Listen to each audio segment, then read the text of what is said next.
Buenas tardes, soy Fray Reyes, estudiante de Ingeniería Electrónica del CEAD de Santa Marta.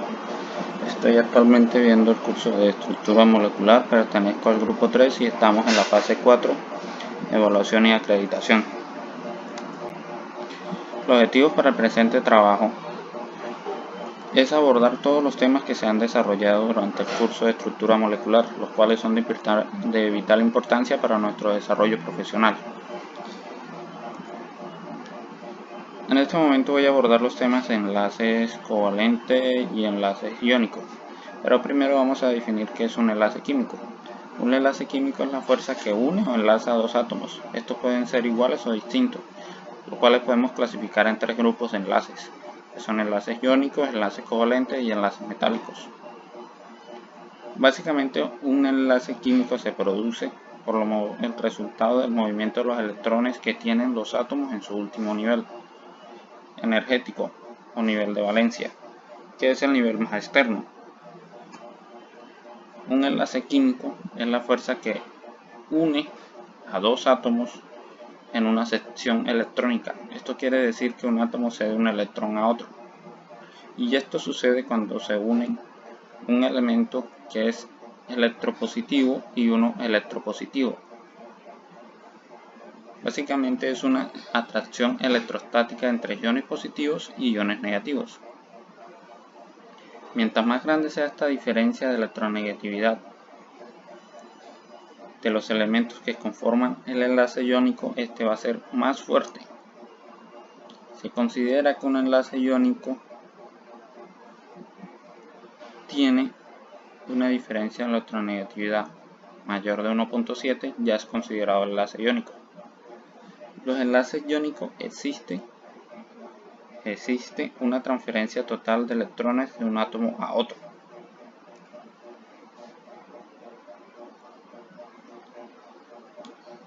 Por ejemplo, tenemos el cloruro de sodio. El cloruro de sodio pierde un electrón que gana el cloro, lo que indica que es electronegativo. El cloro que lo gana va a ser electropositivo. Entonces, cuando hay una diferencia de electronegatividad entre un átomo y otro, como vemos en la figura, el átomo A obtiene menor electronegatividad que el átomo B, va a tender a ser un enlace iónico. El átomo A va a ser positivo y el átomo B que lo gana va a ser negativo.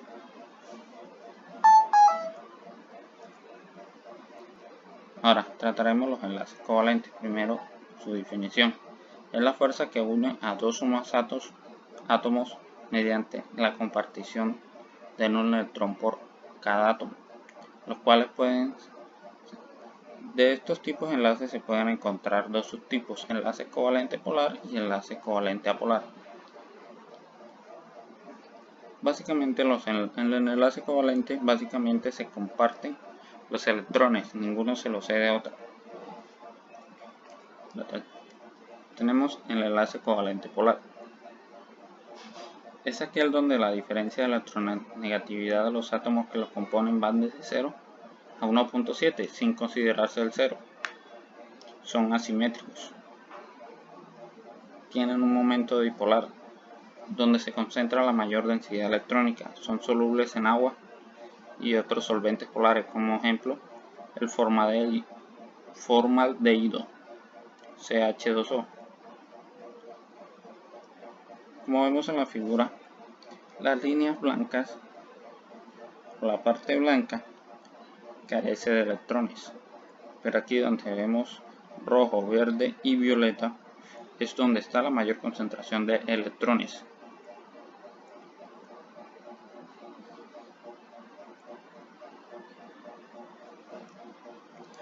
Ahora tenemos el enlace apolar.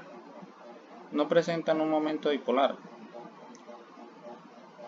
tienden a tener una diferencia de electronegatividad que es igual a 0, y esta se da cuando los átomos se unen, son iguales entre sí.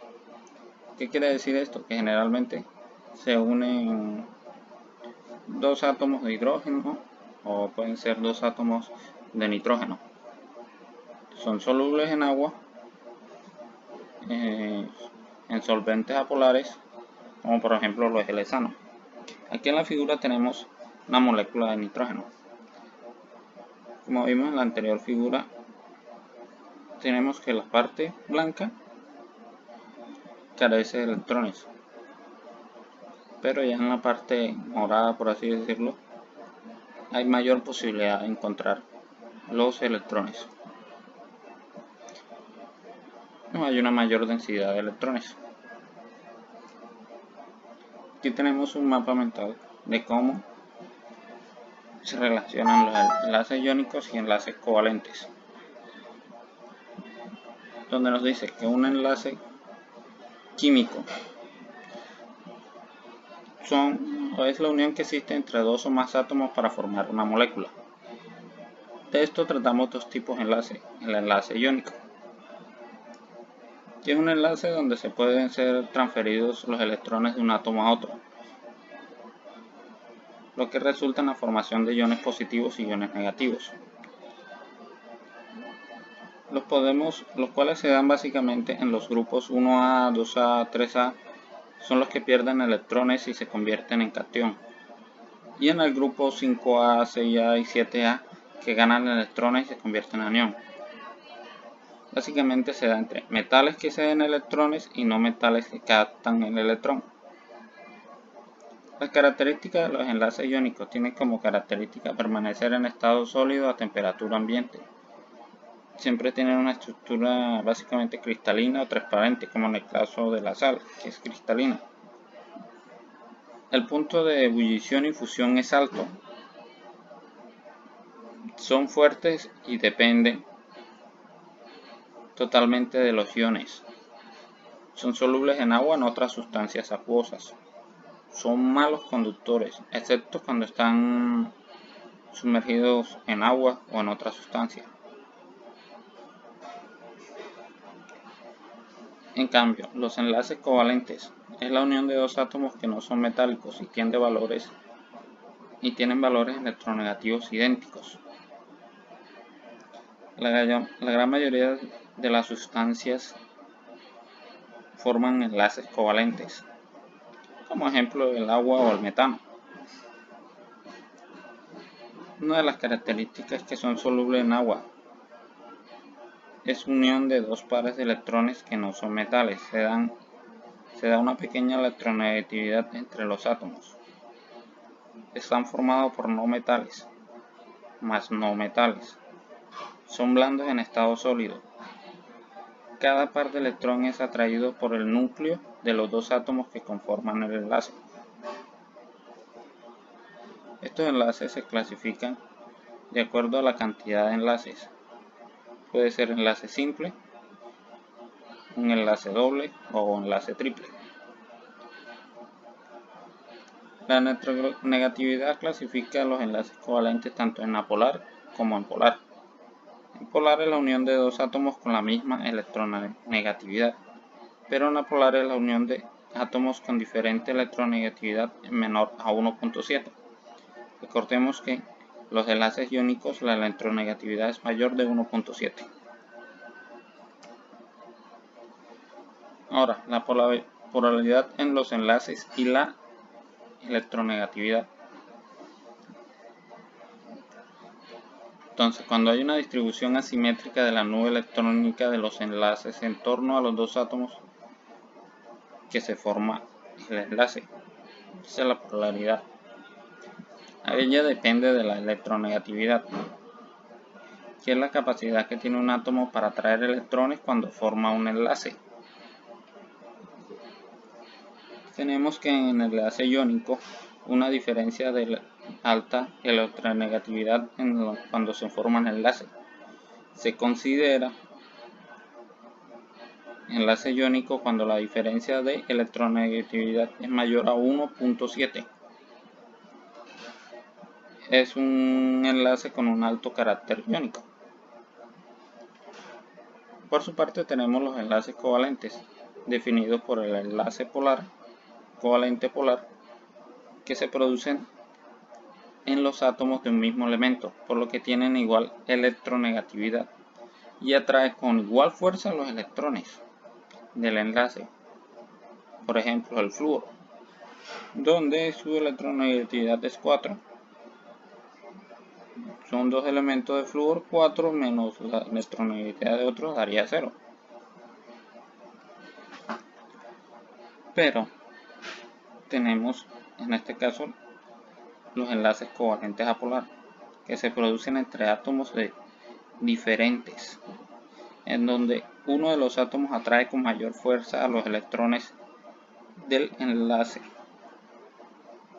que forman, donde se crean cargas parciales debido a la diferencia de electronegatividad. En este caso tenemos el CO2, donde hay una diferencia de electronegatividad entre los átomos que conforman el enlace de uno, por decirlo así. Uno tiene mayor fuerza que el otro, el carbono con diferencia al oxígeno. Entonces, por lo tanto, un átomo va a traer un electrón con mayor fuerza que el otro. En conclusión, el desarrollo de este trabajo se concluye satisfactoriamente. Todos los temas desarrollados en el curso de estructura molecular, en el cual se desarrollan temas tales como modelos atómicos, el efecto de Compton, enlaces químicos, radiación del cuerpo negro, polaridad y electronegatividad de los enlaces, geometría molecular, entre otros temas, los cuales nos da una base para poder seguir desarrollando nuestras carreras. Muchas gracias, compañeros y tutora, por la atención prestada y por todo el tiempo dedicado para este curso. Muchas gracias.